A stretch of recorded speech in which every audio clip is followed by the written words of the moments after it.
This week on the Bioneers. We must redefine the scope of healthcare workers and the work of healthcare to include not only care at the bedside of the individual, but dismantling the systems of oppression that create the conditions for illness. Dr. Rupa Marya expands upon ecological medicine to encompass what she calls social medicine on Bioneers Radio.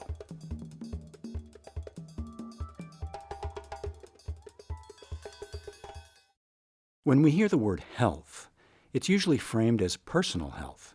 The implication is that health is our personal responsibility. Diet, exercise, stress reduction, and the menu of healthy lifestyle choices we're individually obligated to make. But what about the reality that a newborn baby today carries as many as 280 synthetic chemicals in her body? Or that according to several meta-studies, 70 to 90% of cancers are directly related to toxic exposures in the environment or the workplace. These are not personal choices. These realities are the result of decisions made without our consent as citizens, or often even our knowledge. The living biological truth is that human health is dependent upon the health of nature's ecosystems, while the social truth is that we're all involuntary subjects in a mass medical experiment gone terribly wrong.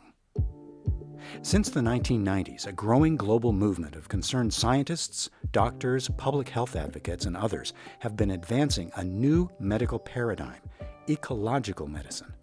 Ecological medicine anchors public health in the health of ecosystems. After all, the great health advances of the 19th century had little to do with medical care and everything to do with public health measures.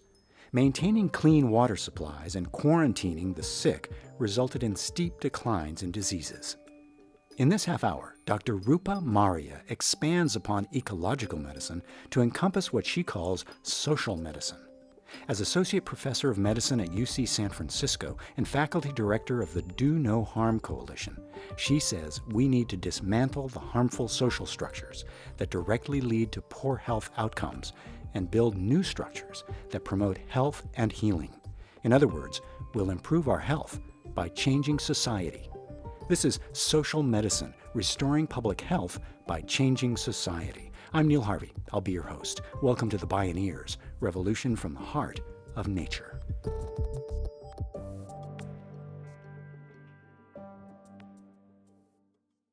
I am the daughter of Punjabi immigrants who came to this country in 1973 with little money but plenty of caste privilege. We grew up with family vacations driving around a VW van around the Western lands. And my father would stop at the reservations where he would make us get out and listen and learn and look and see what had happened to the original people of this land. He would talk to me about colonization because we are also a people who had been colonized by Europeans. Dr. Rupa Marya sees her role as a physician in the much larger contexts of identity and what constitutes true health and health care. She spoke at a Bioneers conference.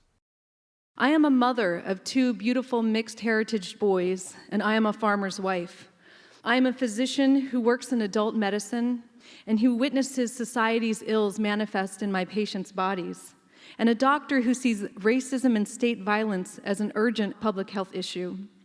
I am a touring musician who has played in 29 different countries, singing in 5 different languages with the band Rupa and the April Fishes. And to use a phrase taught to me by Miwok elder Wounded Knee, I am an earth person. What I'm going to describe for you today is a system of domination in which we live and what I believe are the direct health consequences of that system for all of us. Today, we will be talking about the impact of social stressors, which have been shown to cause chronic inflammation. These diseases require more systemic approaches, not simply focusing on the individual, but rather moving our gaze to the structures of society, helping us see how the individual pursuit of health is actually futile in a system that makes health impossible. As a practicing physician, Rupa Marya examines how social structures can predispose disadvantaged groups to certain illnesses. During a conversation at a Bioneers conference, she shared a medical lesson she learned while farming. So I married this wonderful farmer, and he's teaching me a lot about growing things. And when we moved onto our property in Oakland, the orange tree had rust on it. And I was like, let's get the neem oil. Let's put things on it. It was my doctor's mind. Like, let's zap this thing. And he's like, let's put some compost. Let's pitchfork the soil around it. Let's give this tree some love. And I learned so much very humbly from him, because that sense of caretaking is very different than the sense that I was trained with. And so as I have worked in the hospital and seen people come back with recurrent, sometimes deadly infections, the question is, what can we do for that person to increase their immunity and increase their health, restore their wellness, so that their body can resist and fight these things, rather than keep slamming people with antibiotics that can have untoward effect. In dire situations in the ICU, or when someone's deathly ill, you go for the antibiotic. When they're not there, but they're still not in a place of health, how do you restore those systems? And I think that we are not trained in a way to be creative thinkers as medicine people in this context of a capitalist, profit-driven medical system, which is why I feel it is deeply unethical, because we have so much more at our disposal, so much more science available, so much more thinking available that could be used to help serve our patients and the overall general health of our populations, not just the poor and indigent, but everybody. Dr. Marya points out that because preventative medicine isn't profitable, it's marginalized in the capitalist medical model. Over 60% of all bankruptcies filed in the U.S. are tied to medical debt. Just one serious health problem can push a family into poverty or homelessness. And now that the climate crisis has become a permanent emergency, the ER has to confront a new existential emergency, radically escalating and unprecedented medical challenges. I was working at the hospital the days that San Francisco reached 106 degrees, and the emergency room looked like a war zone. There were people in stretchers lining the halls. We had people coming in having heart attacks who had completely clean coronaries. We had people having bone marrow suppression from heat exhaustion. And the hospital halls were so hot that people who were febrile with fevers went to the ICU because they were just the ambient heat of the room it just made this catastrophic series of events in their own bodies. And we actually have a case that came up of a woman who was admitted, had a fever. It got so high because her room was 95 degrees in the room. She went to the ICU. She ended up dying. And it's come up as a morbidity and mortality case. And they called me to talk about the case. And I was like, we need to talk about how we are unprepared for climate change. And through that experience, it's pushing us now as health practitioners, at least on the front lines in the hospitals, to start asking these questions a little bit more desperately. So I'm hearing hospital administrators talk about, oh, this is climate change, and we are unprepared. I'd never seen that kind of acknowledgement. I'm hearing doctors talk about capitalism as a health problem. Dr. Rupa Marya also knows that one critical factor in health and healing is the strength of our social relationships.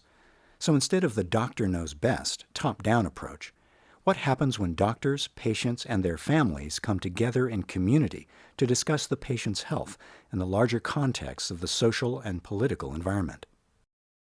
So I had a 50-year-old mom, African-American woman, who was in the hospital for her 5th or 6th exacerbation of lung disease from smoking crack. And this time she had smoked crack. It was laced with levamisole, which is a antiparasitic that caused this inflammation of her blood vessels. And I had to get it through to her that if she did that again, it could be lethal. It had affected the blood vessels around her heart. And so we called a family meeting. I sat down and I called her family in, and we talked about the history of crack use in the African American community as a direct outcome of the genocidal project in the United States. And we talked about how this is a legacy that extends from the time of slavery in the United States. And we talked about how this pattern for her was not simply a burden of her as an individual, but was a pattern that was a social pattern. And it was amazing to see her load lifted and her perspective widened and her family's perspective widened. Her kids, who were in their 20s, were very already down with this narrative. But to hear it coming from her health provider in a hospital was actually a very healing act. And she has informed me, and she continues to inform me, that she's been clean ever since. She hasn't gone back to smoking crack. And I think that to me is remarkable, that if we can just start to reframe how we are thinking, we can shift the balance for many different kinds of people. We can empower them with the knowledge and the stories that can help them to heal themselves. One place Dr. Rupa Marya has witnessed the stress and health effects from the trauma of injustice is in the disproportionate rates of police violence in Black, Latinx, and Native American communities. Realities like these inspired her to help create the Do No Harm Coalition at UCSF. The coalition of healers, health workers, and activists arose after 26-year-old Mario Woods was gunned down by the San Francisco Police Department in late 2015. So I started organizing with a group of medical students when we were taking care of a group of 5 people who were protesting police violence in San Francisco, the Frisco Five. So they went on hunger strike and sat out in front of the Mission Police Department, protesting the killing of Black and brown and mentally ill people in San Francisco by the San Francisco Police Department, with no accountability, no transparency in the investigation, and no justice for the killings. So we started organizing around this idea that police violence is a public health issue and that racism and state violence are public health issues because they not only affect the bodies of our patients and the people who are left behind, but it also, when there is no accountability for this violence, it erodes the very civic fabric that we rely on, the trust between governance and individuals. And I feel like this is, where we are at as a society right now, is really seeing that threadbare nature of how there's so much distrust between different communities and the state institutions. So we're starting to articulate a language around this, and then using this language in the hospitals as we're seeing patients, and also out in the communities. That work led Dr. Marya and her colleagues to launch the Justice Study. It's a national project designed to answer the question, if the wound is police violence and the medicine is justice, what happens to the well-being of families and communities who don't receive that medicine? Societal wounds like state violence create severe harms in both body and mind. Dr. Marya calls the state of physical and psychic siege the colonial syndrome. It manifests in alarmingly high rates of heart disease, cancer, obesity, and diabetes. It's exponentially more devastating for populations who've endured transgenerational harms and injustices that stem from legacies of colonialism, violence, and genocide. To address the societal root causes of these chronic afflictions, Dr. Rupa Marya says we have to examine the colonial foundations of our societies. To me, to be colonized means to be disconnected and disintegrated from our ancestry, from our earth, from our indigeneity, our earth-connected selves. We all come from earth-connected peoples. Colonization is the way the extractive economic system of capitalism came to this land, supported by systems of supremacy and domination, which are a necessary part to keep the wealth and power accumulated in the hands of the colonizers and ultimately their financiers. In what we now know as the United States, this system of supremacy is expressed in many ways. First, white supremacy, which created a framework that legitimized slavery and genocide. Slavery created cheap labor, which is necessary for a functioning capitalist system, and genocide created unlimited access to resources. Now, we all know that white supremacy is the scary guy with the swastika and the hood, right? But it can also look like any place where there is an abundance of white people in exclusive contexts, where power and access is not readily ceded to others. And these systems are what need to be dismantled. As the late Audre Lorde stated, the master's tools will never dismantle the master's house. So what might a new re-indigenized vision of holistic healthcare look like? And how might we get there? To heal the diseases that are caused by the trauma of colonization, we must decolonize. If colonization represents a disintegration and a disconnection, we must reconnect. And our work is two-pronged: to reintegrate and to dismantle. We must reintegrate what has been divided and conquered in our societies, between our peoples, between us and the natural world around us, and within ourselves. And we can do this in many ways: by promoting acts that increase local autonomy and self-determinism, by exposing the myth of treating the individual as limited in its ability to actually address root causes of diseases, by reconnecting to who we were before our respective colonization through songs, traditional knowledge, reawakening our food and medicine ways, and reawakening our relationships to each other, to the earth around us, and to other beings. And we must dismantle those systems of domination that create and recreate cycles of trauma and inflammation, those systems that work in service of capitalism.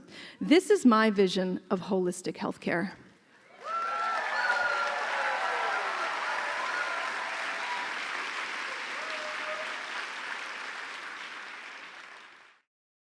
For Dr. Rupa Marya, decolonizing medicine also means using what she calls her white coat privilege to assist communities to reclaim their health by seeking justice and equality. When we return, we hear how a new re-indigenized vision of holistic healthcare has begun to manifest in a breakthrough collaboration on the Standing Rock Sioux Reservation in South Dakota. This is Social Medicine, Restoring Public Health by Changing Society. I'm Neil Harvey. You're listening to the Bioneers, Revolution from the Heart of Nature. If you love Bioneers Radio, it's free and easy to support us. Just take a moment to post a review on our podcast on iTunes, Google Play, or wherever you find our show online. You'll be helping other people find and enjoy these incredible thinkers and storytellers. And thank you for helping us out.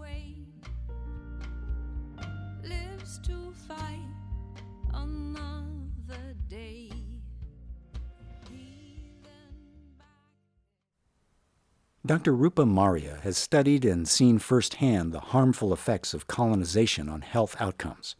But it wasn't until she was invited to the Standing Rock Reservation that Rupa understood how much the eradication of cultural identity and traditional cosmologies have continued to traumatize successive generations following the original genocide and colonization of Native Americans that began over 500 years ago. The movement to stop the Keystone XL oil pipeline drew thousands of people to the Standing Rock Reservation to help defend the indigenous and other communities living near the path of the proposed project. As they peacefully protested, these water protectors faced a brutal response from the police and private paramilitary security corporations. What I experienced there as a healthcare provider, to me, was striking. I had always known about the genocide of Native people growing up in this land. I was born in Ohlone territory, so I was always aware of it as a young person. And it wasn't until I was at Standing Rock and witnessed the violence of the police that I understood how this is actually an ongoing process, that the genocide is continuing, and that it has these very deep ramifications, not just for Native people who are experiencing it after several centuries, but also for those of us who are standing with them, and also for the perpetrators of the violence. Dr. Marya was invited to interview indigenous elders. She asked them this: what does decolonized medicine mean to you? What does health mean to you? What does medicine mean to you? She says their responses illustrated a very different worldview, especially one from an elder, a woman named Candace Ducheneau. She calls the white people Washichu, which means the ones who take all the fat. That's the word that the Lakota used to describe white folks. What has Washichu medicine ever given us? Before they came, we didn't have diabetes, we didn't have cancer, we didn't have heart disease, because we lived with our medicine around us all the time. The plants were our medicine. The animals were our medicine. Our community was our medicine. The way we moved and lived together was our medicine. And our medicine people lived right with us. So you didn't go see a doctor when you were sick. You were always putting yourself into balance. So their very way of existing, it's completely opposite to what they're living now, with no movement, no communal living in this certain way, and the relationships to their ecosystems and their food systems have been completely disrupted by the flooding of the Missouri River after it was dammed and when they were put onto reservations. Colonization drove not only the destruction of landscapes, it also sought to eradicate traditional indigenous worldviews of health as wholeness, interdependence, and balance. On the Standing Rock Reservation, before the damming of Minnesota or the Missouri River, diabetes was rare. Actually, diabetes was virtually non-existent. Once the river was dammed, it ended up flooding these cottonwood forests. By shifting the ecology through a colonizing force, the people became more dependent on the cash economy for their food and medicine, and lost the essential cultural connection to their traditional ways. This tragic loss of the commons is a hallmark of capitalist society, and the impact is felt in the individual body. After the damming of the river, rates of diabetes skyrocketed. This didn't happen simply because people became more sedentary and consequently more obese. This happened because of colonization, not by changing the indigenous body, but by changing the social structures around that body, which in turn creates disease.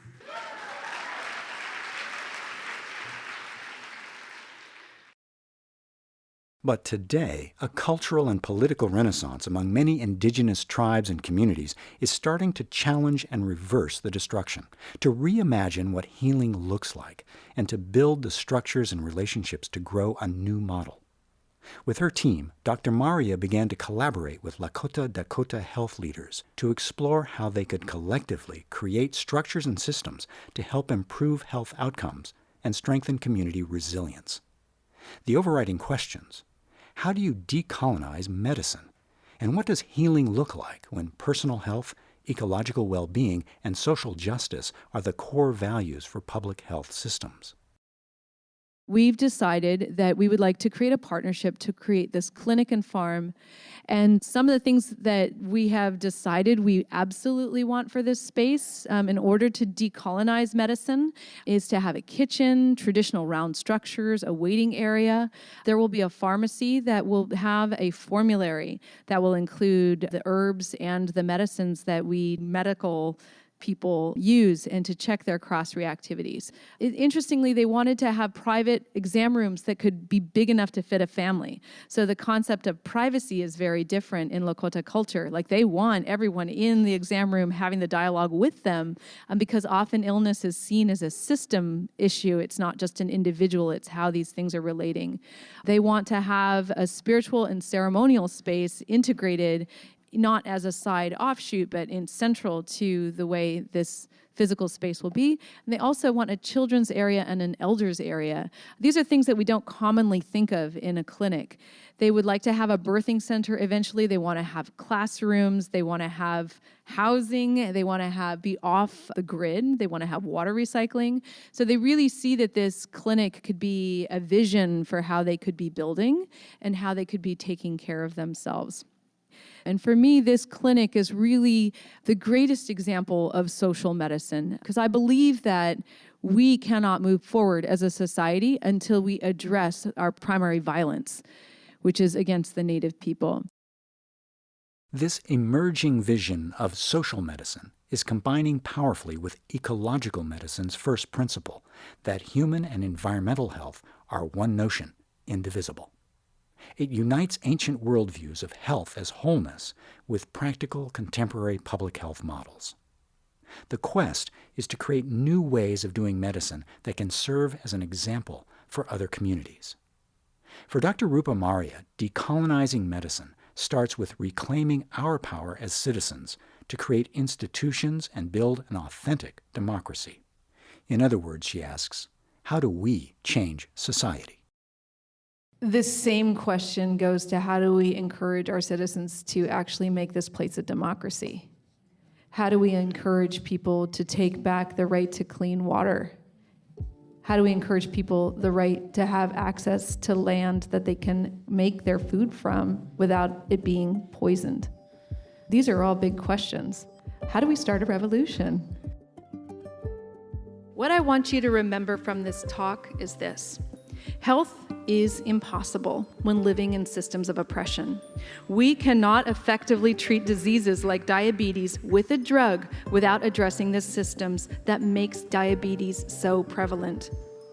We must redefine the scope of healthcare workers and the work of healthcare to include not only care at the bedside of the individual, but dismantling the systems of oppression that create the conditions for illness. And finally, we must reintegrate with the earth, with each other, and within ourselves. We must decolonize.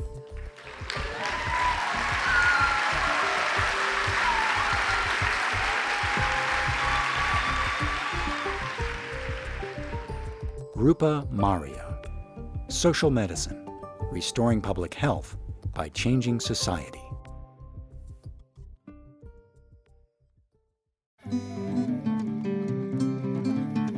To explore more Bioneers radio programs, podcasts, and videos, visit Bioneers.org.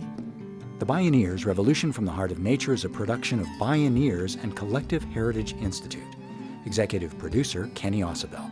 Written by Monica Lopez and Kenny Ausubel. Senior producer and station relations Stephanie Welch. Host and consulting producer Neil Harvey. Producer Teo Grossman. Program engineer and music supervisor Emily Harris.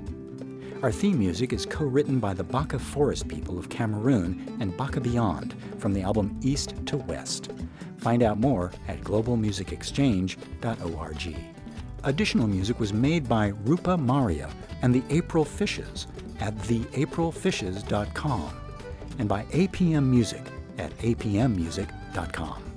The opinions expressed in the Bioneers Revolution from the Heart of Nature are those of the presenters and are not necessarily those of Bioneers and Collective Heritage Institute, the underwriters, or this radio station.